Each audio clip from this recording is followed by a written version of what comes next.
எல்லாருக்கும் வணக்கம். நான் டாக்டர் ரமேஷ் ராஜா, கருவியல் மருத்துவரா இருக்கேன்.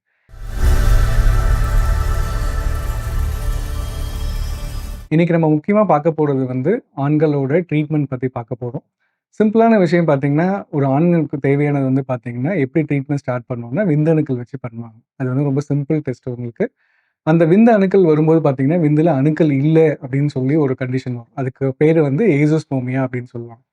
இது என்ன ஆகுது அப்படின்னா, இது நம்ம அந்த ட்ரீட்மெண்ட் பார்த்துட்ட உடனே ஒரு படபடப்பு வந்துரும். ஐயோ! நமக்கு குழந்தை இல்லாம போயிடுமோ அப்படின்னு ஒரு பயம் வந்துரும்.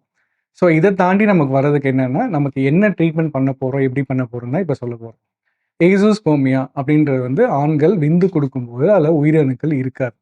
அது எப்படி கண்டுபிடிப்பாங்க அப்படின்னா, நம்ம பார்க்கும்போது மைக்ரோஸ்கோப்ல பார்க்கும்போது நமக்கு தெரியும் விந்தணுக்கள் இருக்கா, இல்லையா அப்படின்னு சொல்லிட்டு.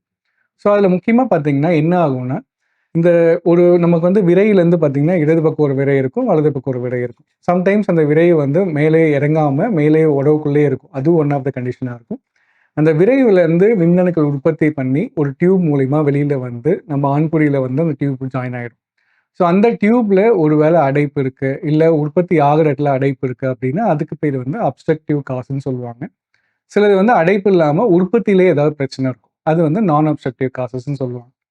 இது 2மே கண்டிஷன் வரும்போது பயப்பட வேண்டாம். ஏன் அப்டின்னா, ஒவ்வொன்னுத்துக்கும் ட்ரீட்மெண்ட் இருக்கு. இப்ப பார்த்தீங்கன்னா, இந்த விஞ்ஞானம் நம்மள வளர்ந்து வந்ததுல இந்த ஏஆர்டின்னு சொல்ற அசிஸ்டட் ரீப்ரொடக்டிவ் டெக்னாலஜின்னு சொல்ற இடத்துல ஒரு கண்டிஷனுக்குமே ஒரு ட்ரீட்மெண்ட் சாய்ஸஸ் நெறைய இருக்கு.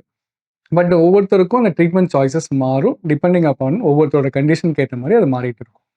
அந்த அடைப்பு இருக்கு அப்டின்னா, அந்த அடைப்ப நிவர்த்தி பண்ண முடியுமான்னு பார்க்கணும். ஏன் அப்டின்னா, அந்த அடைப்புல நமக்கு பார்த்தீங்கன்னா, ஒரு பெண்களோட முடி தான் இருக்கிறதுலே ரொம்ப மெல்லியதுன்னு சொல்லுவாங்க. அந்த மெல்லியத விட இன்னும் சின்னதா இருக்கும். அந்த உள்ள இருக்க டியூப்.